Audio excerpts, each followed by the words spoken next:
I'm going to actually take you through some very basic principles in microbiology that the intensive care consultant needs to know. It's not possible in 40-45 minutes to cover what we've spent 3 years learning, but I'm just going to try and sum it up quickly to tell you why perform microbiology. Why should we bother to do this at all? It's possible with empiric treatment to just know it all. But today it's becoming more and more important to know, is there an infection? What should be the diagnostic tests? What are the likely pathogens with their susceptibility tests? And how do we interpret these tests? And this is what I'm actually going to do in a little detail over the next hour. So microbiology can be actually direct demonstration with microscopy, successful isolation of what you see in culture. If you don't get any joy from that, you can actually look at supportive evidence in terms of antigen or antibody, and lastly molecular tests. The most important is actually sample collection, and that is the weakest link in this entire saga. Often the microbiologist is sought when you run into a problem and you say, now grow something, when you sort of put your patient on so many antibiotics and we're not ready to give you answers. So cultures should ideally be obtained before antibiotics. We need to avoid contaminating flora.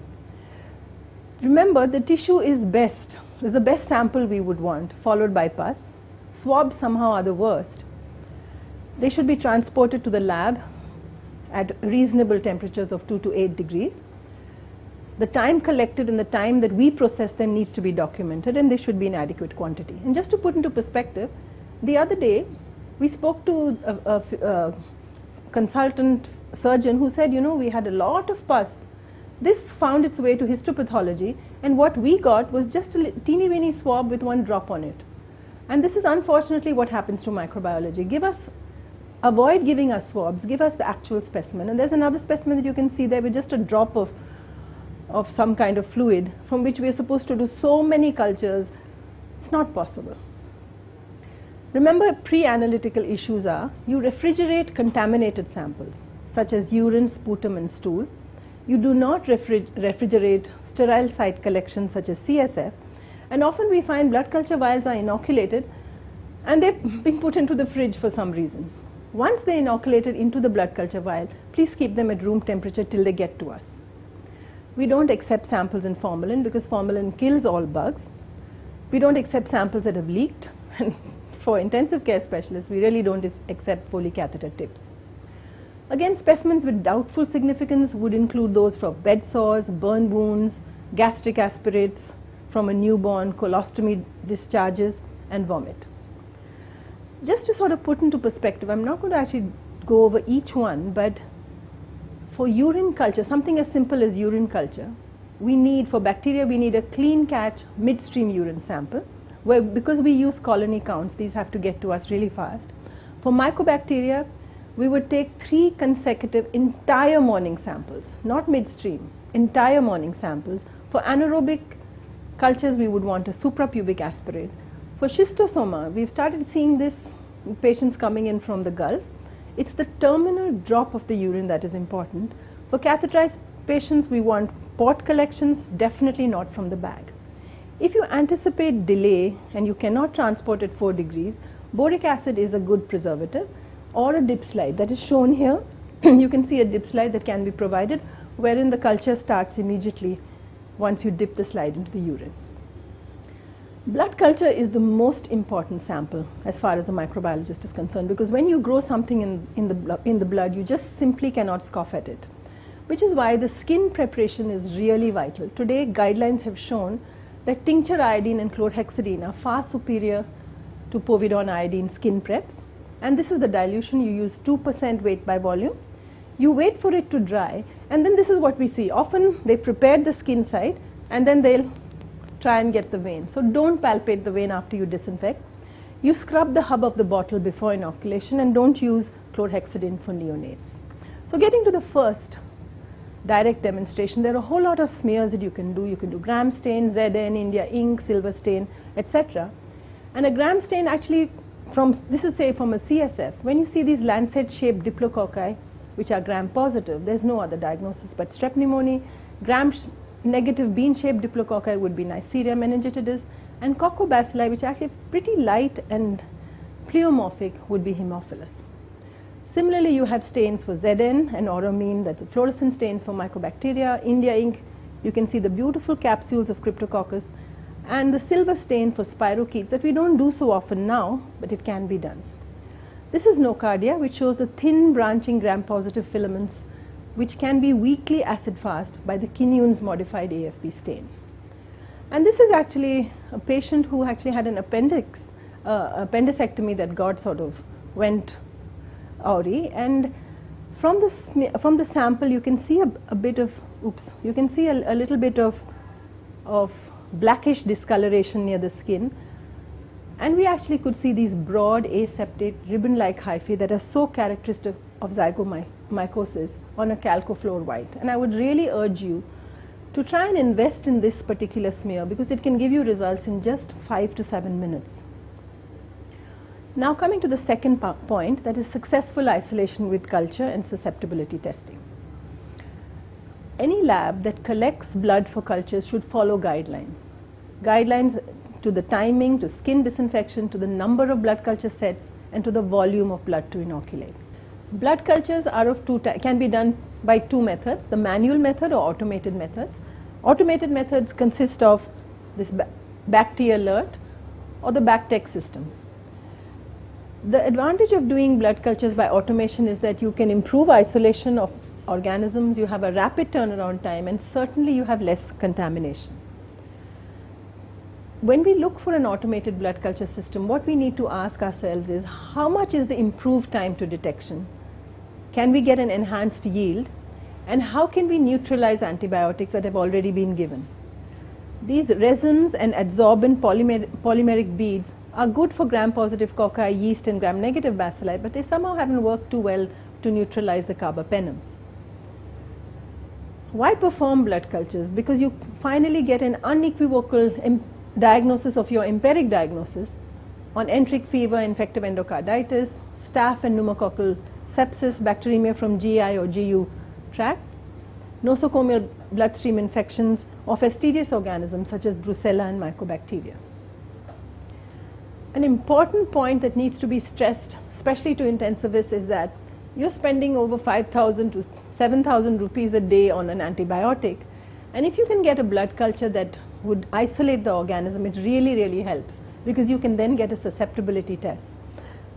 Remember that increasing the volume enhances the chances of isolation, and it also helps you from distinguishing contaminants from clinically important ones. And we would love it if you would give us at least 2 sets, one aerobic and one anaerobic. And look at this slide. This sort of shows you if you just do 1 bottle and in a set, the chances of it being a contaminant are 97%. Whereas if you do 3 bottles and all 3 sets are positive, the chances of that organism being significant is 100%.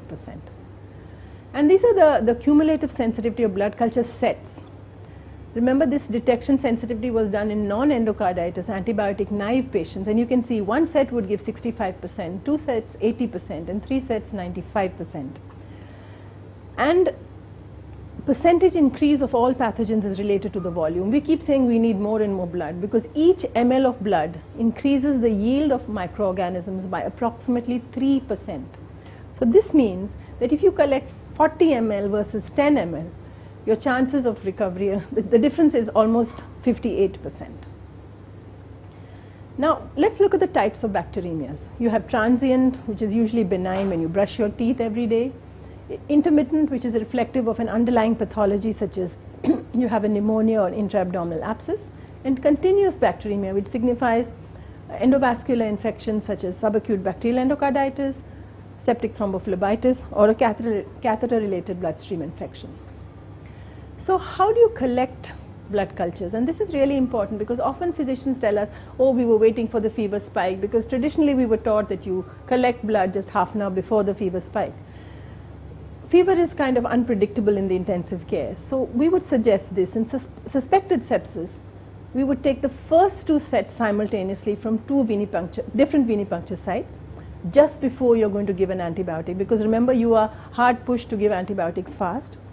The third set you would draw just before the next antibiotic dose is to be given. In suspected endocarditis, this is where we want to show continuous bacteremia. We would do interval draws. In acute endocarditis, we would take 3 sets 30 minutes apart. And in subacute bacterial endocarditis, we would take 3 to 5 sets over 24 hours.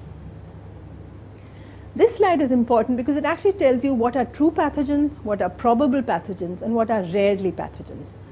True pathogens are usually, amongst the gram-negative, are E. coli, Klebs, Salmonella typhi, organisms such as Pseudoacinetto, Burkholderia, Pseudomallei.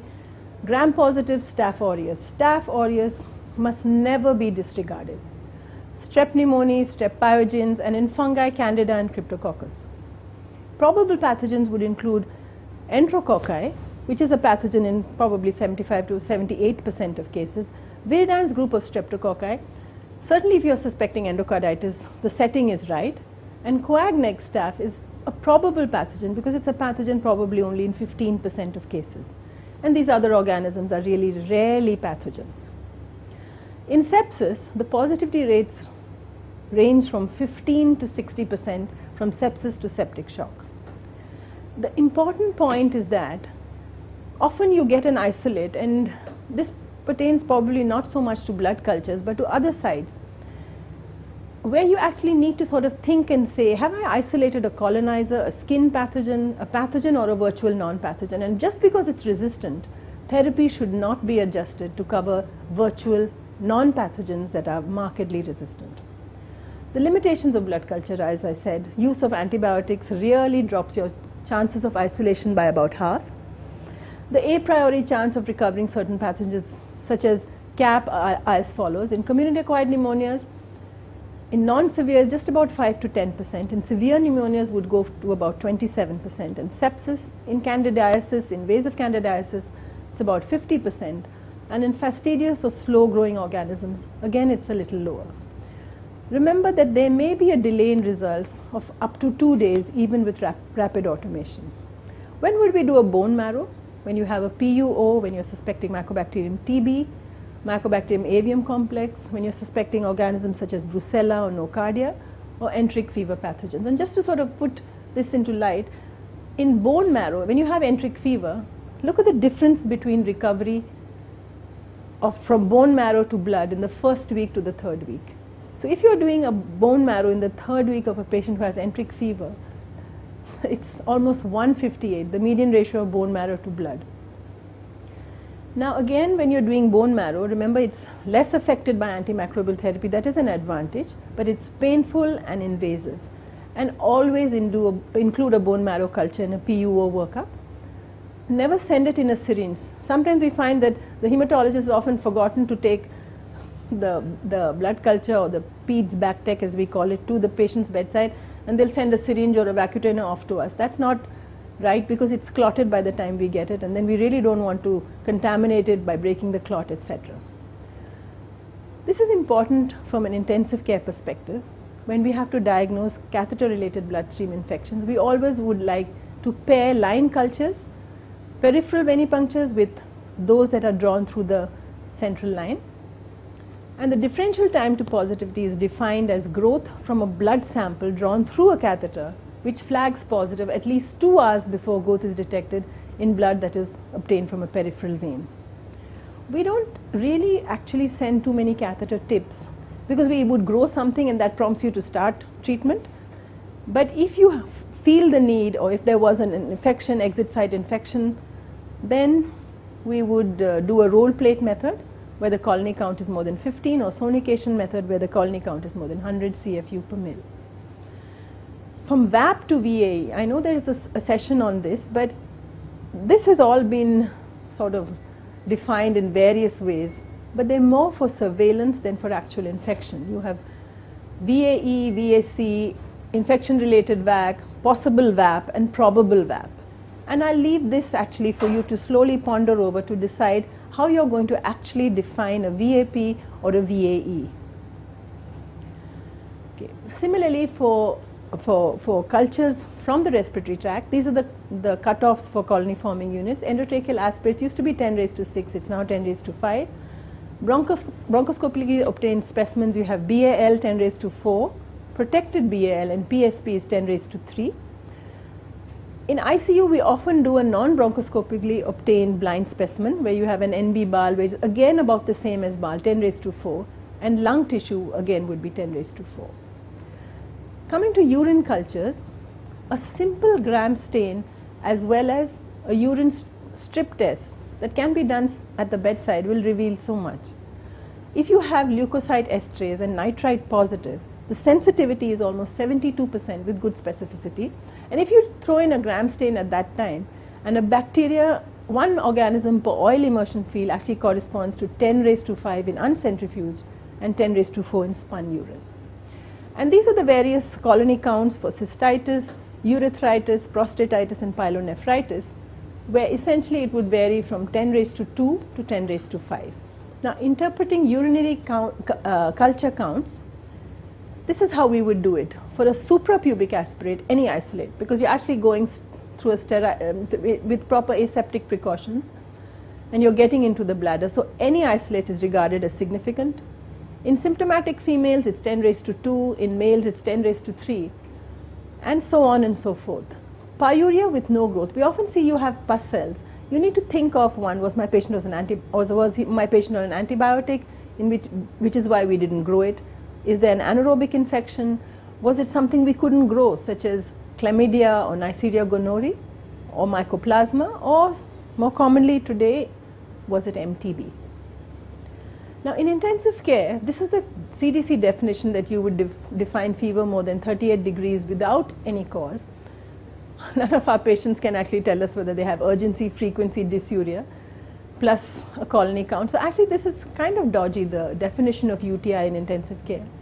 But what is more important is catheter-associated bacteriuria. Remember that it's just 5% incidence of bacteriuria per day of catheterization. So a patient is definitely going to grow something. Only 20% are symptomatic. Significant bacteriuria with more than 5 WBCs can actually represent colonization. And strangely, actually urosepsis doesn't cause too much of bacteremia. Can be seen in risk factors such as diabetes, etc., or you have obstructive renal disease, UTI manipulation, and this particular organism, such as that's called Serratia, is one of the risk factors for urosepsis. I'm going to talk another few words on candiduria, because I believe that candiduria is often seen today in patients where urine culture is done. Invariably colonization, it represents invariable colonization, as antibiotics increase incidence of colonization by about 70%. But on the other hand, before dismissing it, we need to remember that candiduria may be the only documentation of disseminated candidiasis. Remember we said blood culture only had 50% sensitivity? Usually removal of the catheter results in resolution in 40% of cases. So who are the patients who would need therapy? Don't jump the gun to give fluconazole immediately. And the patients who actually warrant therapy really are just 3. The ones who have genitourinary manipulation, low birth weight infants, and neutropenics. So these are the ones you will actually really only treat who have candiduria. Today India has really gone on to be advanced, and we are seeing this particular multi-TOF, which really shortens the turnaround time from 24 hours to 20 minutes.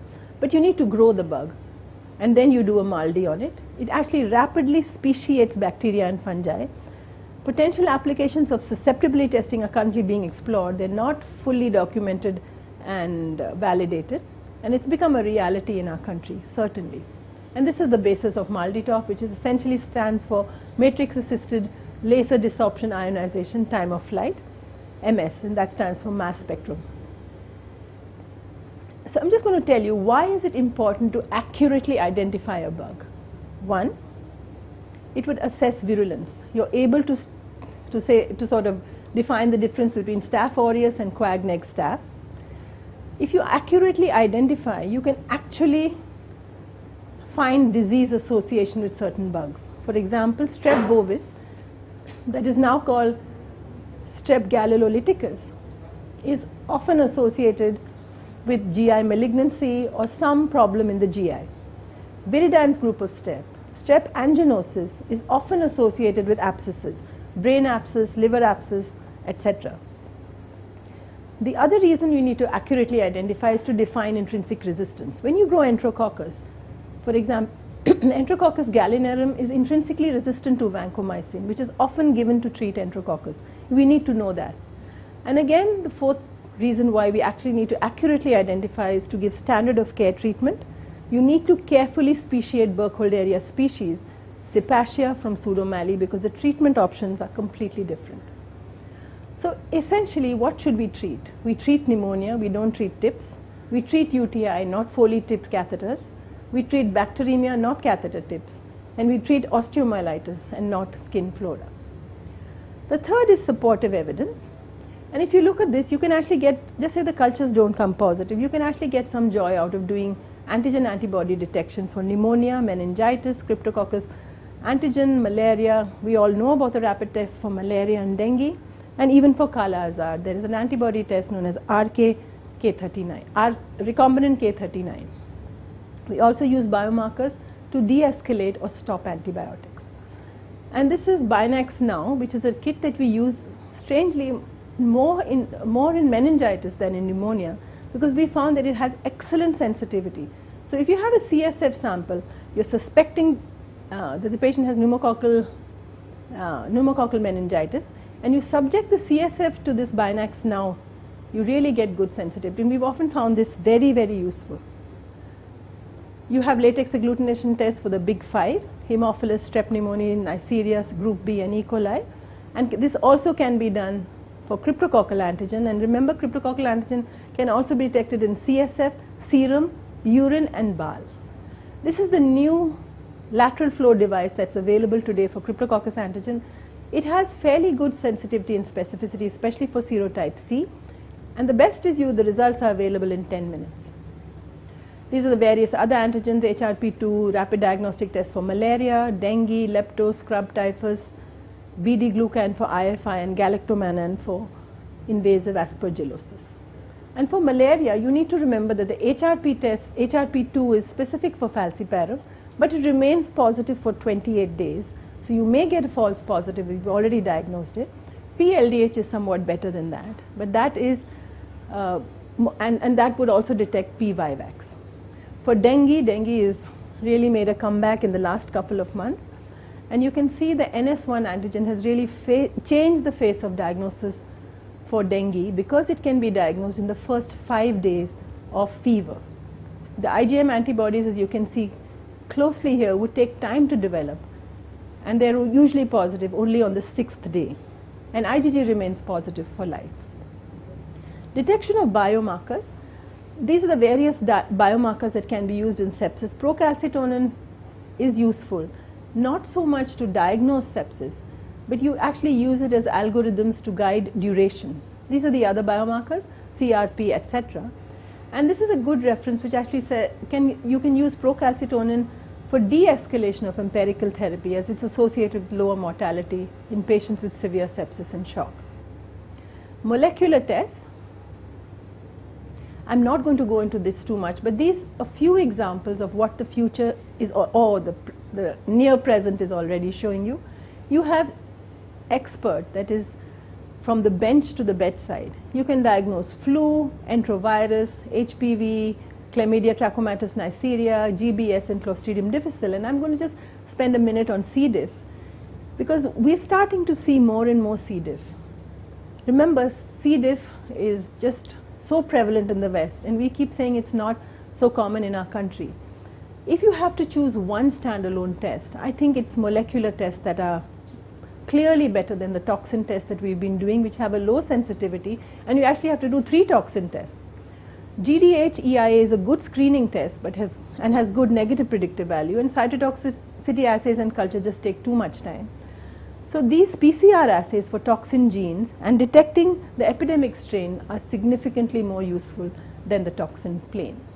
And what about tests to detect resistance? We're all familiar with the MTB test, which is now available all over our country. There's an MRSA, there's a VAN A, VAN B, and now the latest kid on the block is the CARBA-R, which detects carbapenem resistance from stool samples. And just to quickly revise, this is in pulmonary tuberculosis, the sensitivity of expert can be enhanced in smear negative from 73% to almost 90% if you do 3 samples. And in extrapulmonary TB, This is important from a critical care perspective. You can actually use it for lymph nodes, CSF, not so good for pleural fluid. It's much faster, it's got better sensitivity, prior antibiotics don't interfere, it detects low number of bacteria, detects non-culturable, etc. And we actually did a study some time back, but this still hasn't come into routine practice. Lastly, I think this is the future. It's multiplex PCR at point of care. These kind of assays are slowly going to be placed outside your intensive care unit because they're going to detect multiple pathogens in less than an hour. So imagine the situation where you're starting your ICU round and you can actually detect 20 target bacteria and viruses in upper respiratory tract infections. In meningitis, you can actually detect 14 target bacteria and viruses in less than an hour. And just look at this. This is how it will come out. You will detect 6 bacteria, so many viruses, and even cryptococcus. So I think this is the future, to get a syndromic, comprehensive approach, fast, without great technical expertise, probably just outside your ICU. Okay friends, to summarize, microbiology is an important part of intensive care. We actually should be rounding with you to advise you on correct specimen collection, clear instruction on how you should send the samples, how you should optimize the use of blood cultures, which to me are the most important samples to culture. For non-sterile samples such as respiratory tract, we try and employ the use of colony counts, make use of supportive evidence such as ICTs, that are chromatographic tests for rapid diagnosis, say of dengue, malaria, etc. And finally, molecular biology, though it's expensive, I think we need to move away from in-house tests which may not be validated so well and look to rapid tests that are going to give you answers probably at a cheaper rate in the long run. Thank you.